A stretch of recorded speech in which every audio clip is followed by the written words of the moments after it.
Hello, everyone. So, this article is on the BBC website, and to answer your questions, BBC, yes and no. Yes, that the Iran war amazingly didn't destroy Ukraine, because initially most analysts were very concerned. I was one of the ones who were concerned that US short attention span and being basically distracted by the shiny object that is Iran was going to mess up Ukraine. Also, especially when the oil prices started going up and the US eased sanctions against Russia. That's when we all started really sounding some alarms. But incredibly,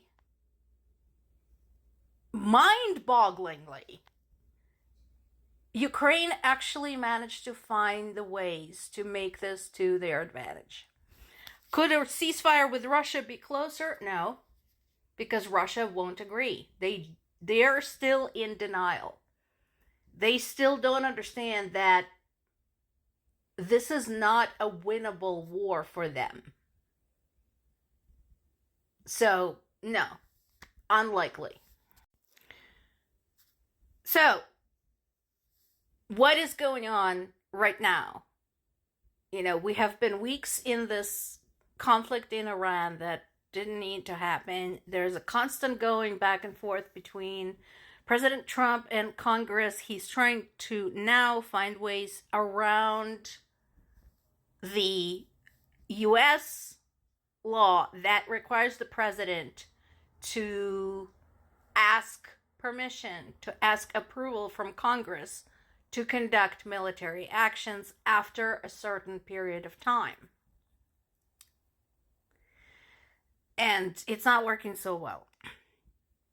So, right now, Ukraine continues to emerge, first of all, as a good ally.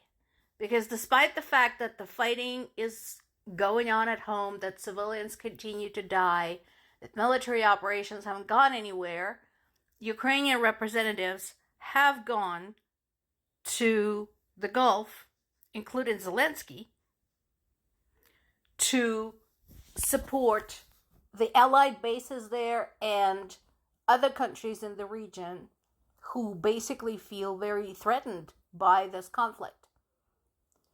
Second, Ukraine continues to emerge as a weapons leader because Ukraine knows how to shoot down drones with other drones instead of using the very expensive and far less effective missiles against them. And the energy pressure. So, basically, what this revitalized is the search for other ways to stay powered up without the Middle Eastern oil and without Russian oil, especially with Ukraine pounding away at Russia's oil industry. So, are we out of the woods? No, not by any stretch of imagination. But again, this outcome, specifically for Ukraine, is surprising and encouraging. Meanwhile, multiple sources are now reporting on Ukraine's strike against 2 Russian Shadow Fleet tankers near the port of Novorossiysk, and there's the nighttime infrared videos and photos showing that. And again, this is part of Russia's shadow oil fleet. And maritime drones were used to hit those. Plus, Ukraine also struck a Russian missile carrier and a patrol boat in the Leningrad region. Again, look at the distances. So, basically, now that Ukraine had demolished 2/3 of Russia's Black Sea fleet. It is working away at Russia's Baltic fleet, which is important because Russia's Baltic fleet is a threat to the Baltic nations. Again, look at the map, educate yourself, look at who is around the Baltic Sea. So all of those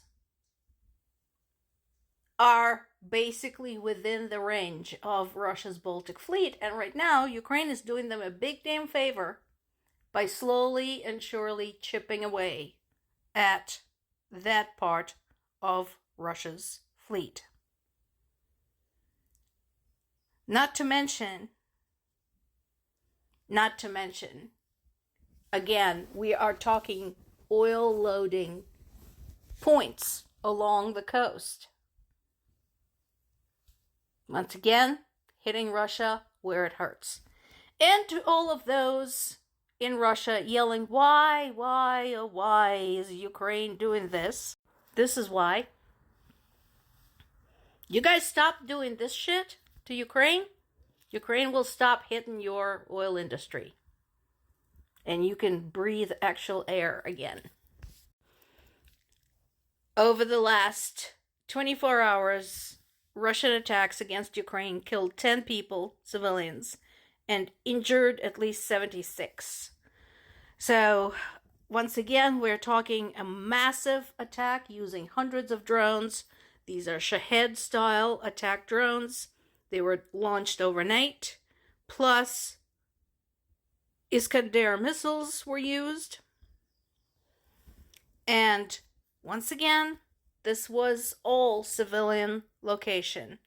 In this case, the Zaporizhia's close neighbor, Dnipropetrovsk region, got the brunt of the attack. One of the areas struck was near a gas station in a village in the region, injuring multiple people, including a 10-year-old boy and a 21-year-old pregnant woman. As I said yesterday, you can kind of tell the difference between the two countries because Ukraine is targeting military objects, military vessels, Shadow Fleet, the oil industry. Russia targets pregnant women and children. Typical. In addition, the attack had set a truck on fire and damaged a bus carrying 40 more children. Fortunately, those didn't die. 2 more people were injured in Mykolaiv. Again, that was a ballistic missile attack. And a 17-year-old boy was injured after a Russian first-person view drone targeted him in Chernihiv region. Isn't it interesting how Russian attack summaries read very different than Ukraine attack summaries? Like I said, very different targets. So, once again, people of Russia, get your government to stop this shit. Get your government to stop invading Ukraine, to stop killing Ukrainian children,